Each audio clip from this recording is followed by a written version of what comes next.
نواز شریف صاحب، میں ان سے درخواست کروں گا کہ اب جب کہ وہ وزیر اعظم بننے والے ہیں، 2 دن 3 دن کے بعد صورتحال واضح ہونے والی ہے، وہ اعلان کرے کہ کسی سے کوئی انتقامی کارروائی نہیں کی جائے گی، اور اگر وہ تصور کریں، سمجھیں کہ ماضی میں مخالفین کو کچھ غلط سزائیں دی گئی ہیں یا کچھ غلطیاں ہوئی ہیں، تو اگر وہ ان کا ازالہ کریں تو عوام میں، لوگوں میں، پاکستان کے 25 کروڑ جو لوگ ہیں ان میں جناب نواز شریف صاحب کی عزت اور توقیر میں اضافہ ہوگا۔ وفاق میں تو میں نے آپ کو بتا دیا کہ نواز شریف صاحب جو ہے وہ تشریف لا رہے ہیں وزیر اعظم کی حیثیت سے، اور یہ بھی میں ایک خدشہ ظاہر کروں کہ پاکستان پیپلز پارٹی کے چیئرمین جناب بلاول بھٹو زرداری لاہور سے بھی الیکشن لڑ رہے ہیں، اور ان کے مقابلے میں نون لیگ کے ایک جونیئر سیاستدان عطا تارڑ جو ہے وہ مد مقابل ہے بلاول بھٹو زرداری کے۔ مجھے خدشہ ہے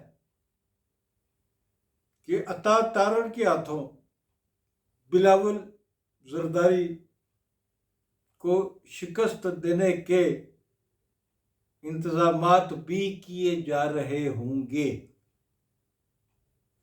میرے خیال میں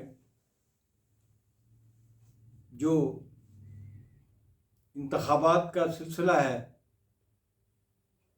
خاص طور پر دوسرے صوبوں میں بھی،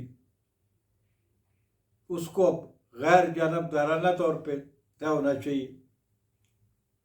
جو کچھ ہونا تھا وہ ہو چکا، اب نواز شریف صاحب کو سب سے پہلے اپنی توقیر کا خیال رکھنا ہوگا۔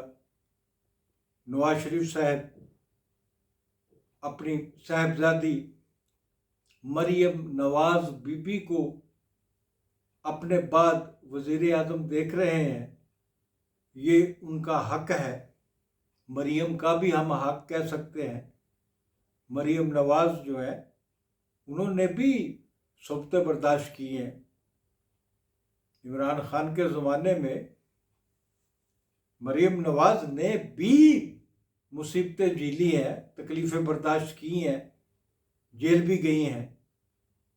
مریم نواز، اگر بلاول بھٹو کو ہم کہتے ہیں کہ وہ وزیر اعظم بن سکتے ہیں، بننا چاہیے، تو اتنا ہی حق ہم مریم نواز کو بھی دیتے ہیں۔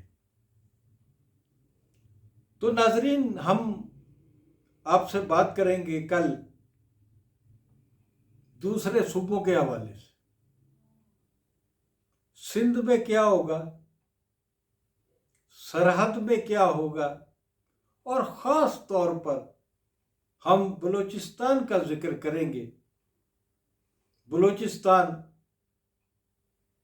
سیاسی اعتبار سے ایک مختلف صوبہ ہے۔ یہ ایک ایسا صوبہ ہے جہاں کبھی پاکستان کی بڑی سیاسی جماعتوں نے اپنے قدم نہیں جمائے، اپنے دفاتر نہیں بنائے۔ یہاں ایک قدیم قبائلی جو سسٹم ہے اس کے تحت حکمران آتے رہے ہیں۔ پچھلے انتخابات میں باپ کے نام سے ایک گروپ تشکیل پایا تھا، اس میں آصف علی زرداری نے بڑا اہم رول ادا کیا تھا۔ باپ حکمران بھی بنا، باپ کے اندر خلفشار بھی ہوا۔ اب باپ جو ہے وہ ٹوٹ چکا ہے، باپ کا اب کوئی وجود نہیں ہے۔ باپ میں الیکٹیبلز ایسے لوگ شامل تھے جو انتخابات جیت سکتے ہیں جن کی جیت پر کوئی ڈاؤٹ نہیں ہوتا۔ تو یہ جو لوگ باپ میں تھے آدھے سے زیادہ نواز شریف کے پاس چلے گئے ہیں، اور جو باقی ہیں وہ پاکستان پیپلز پارٹی کے پاس آ گئے ہیں۔ اب بلوچستان میں پہلی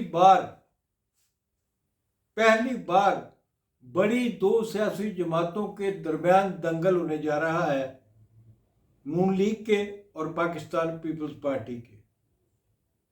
وہاں کیا ہوتا ہے اور کیا کیا ہوتا ہے، اور پاکستان کے عوام کو ان انتخابات کے نتیجے میں کیا ملتا ہے، یہ سب بات کریں گے ہم اگلے پروگرام میں۔ آج تک کے لیے خدا حافظ۔